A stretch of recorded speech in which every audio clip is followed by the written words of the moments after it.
Om Swastiastu. Baik, sebelumnya perkenalkan, nama saya Krisna Yuda Bayu Pamungkas dengan NIM 2214101015 dari Prodi Hukum Agama Hindu 3A jurusan Dharma Sastra. Pada pertemuan kali ini saya akan membahas mengenai hukum perikatan. Materi pokok hukum perikatan kali ini yang akan saya paparkan yaitu syarat sah perjanjian. Syarat ini harus diketahui ketika membuat suatu perjanjian, baik perjanjian bisnis atau perjanjian kerjasama.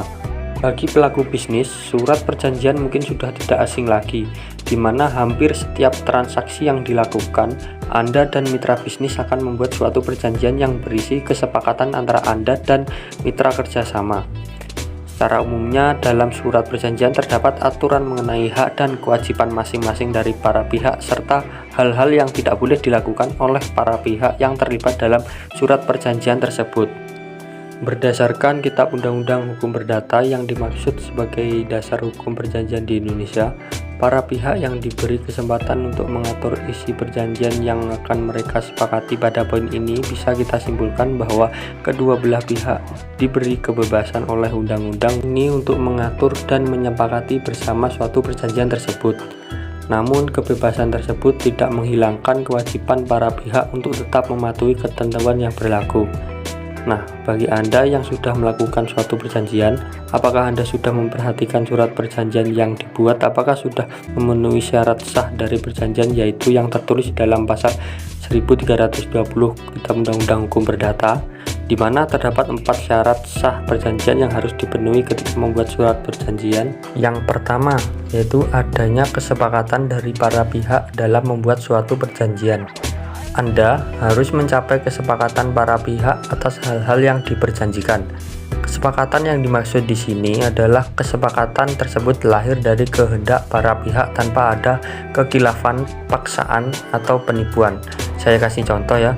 Jika seorang pembeli menyepakati perjanjian jual beli rumah atas dasar paksaan oleh para pihak penjual atau pihak yang lain, maka adanya unsur paksaan tersebut dapat dijadikan argumen bagi pihak yang dirugikan untuk mengajukan pembatalan atas perjanjian jual beli tersebut. Itu artinya perjanjian tersebut bisa dibatalkan di mata hukum. Yang kedua yaitu kecakapan para pihak. Istilah kecakapan yang dimaksud adalah hal ini berarti para pihak yang berwenang untuk membuat suatu perjanjian. Kitab Undang-Undang Hukum Perdata menentukan bahwa setiap orang dinyatakan cakap untuk membuat suatu perjanjian, kecuali jika menurut undang-undang dinyatakan tidak cakap. Nah, di dalam pasal 1330 KUH Perdata, orang-orang yang dinyatakan tidak cakap dalam hal ini adalah yang pertama, yaitu mereka yang belum dewasa. Kategori yang dinyatakan belum dewasa yaitu bagi mereka yang belum berusia 21 tahun atau belum menikah.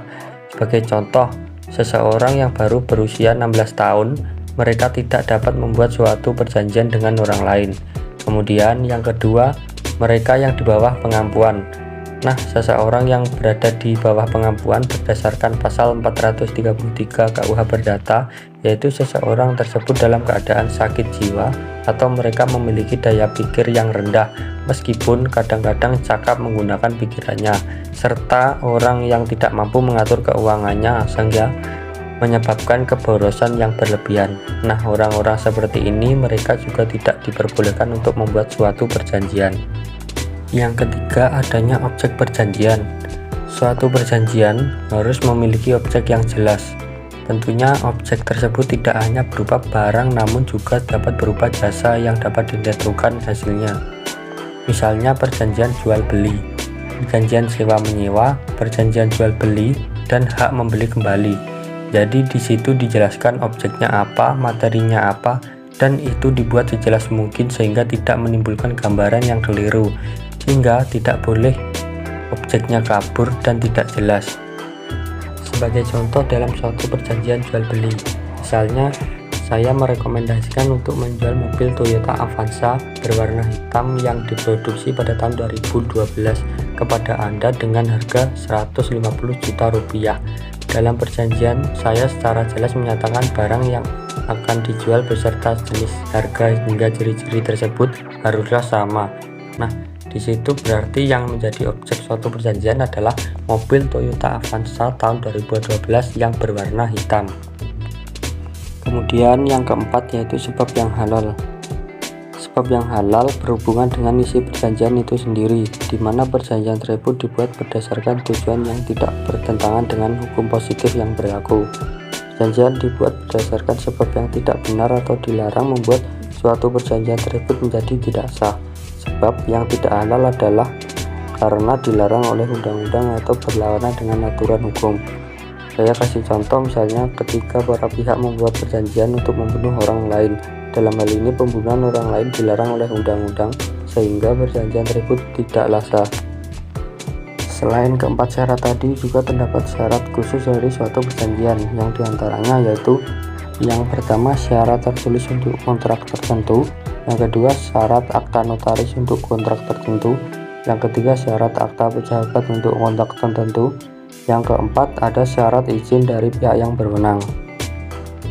Kemudian terdapat juga konsekuensi yuridis perjanjian. Konsekuensi yuridis dari tidak terpenuhinya salah satu atau lebih syarat sah dari suatu perjanjian ada bermacam-macam, tergantung dari syarat yang mana yang tidak terpenuhi. Konsekuensi yuridis sendiri berbentuk yang pertama adalah batal demi hukum. Kondisi ini terjadi apabila dilanggarnya syarat objektif dari pasal 1320 KUH Perdata, yaitu perihal tertentu dan kausa yang halal. Yang kedua, dapat dibatalkan. Hal ini terjadi apabila syarat subjektif yang diatur dalam pasal 1320 KUH Perdata tentang kesepakatan kehendak dan kecakapan berbuat tidak terpenuhi. Yang ketiga, perjanjian tidak dapat dilaksanakan. Perjanjian ini tidak otomatis batal sebagaimana halnya dengan yang nomor pertama, karena pada dasarnya kontrak ini masih dapat dilanjutkan sepanjang dipenuhinya syarat tertentu. Setelah dipenuhi syarat ini, maka kontrak dapat dilaksanakan. Misalnya, dalam kontrak yang mensyaratkan bahwa perjanjian harus dibuat secara tertulis, namun para pihak hanya mengikatkan secara lisan. Namun setelah dibuatnya secara tertulis, maka kontrak ini dapat dilaksanakan. Yang keempat yaitu sanksi administratif. Konsekuensi administratif ini timbul akibat tidak terpenuhinya syarat tertentu dari perjanjian, seperti perizinan atau pelaporan kepada instansi terkait. Nah, demikian itu tadi materi mengenai hukum perikatan yang membahas tentang syarat sahnya dari suatu perjanjian. Untuk mengakhiri, saya ucapkan terima kasih. Om Santi Santi Santi Om.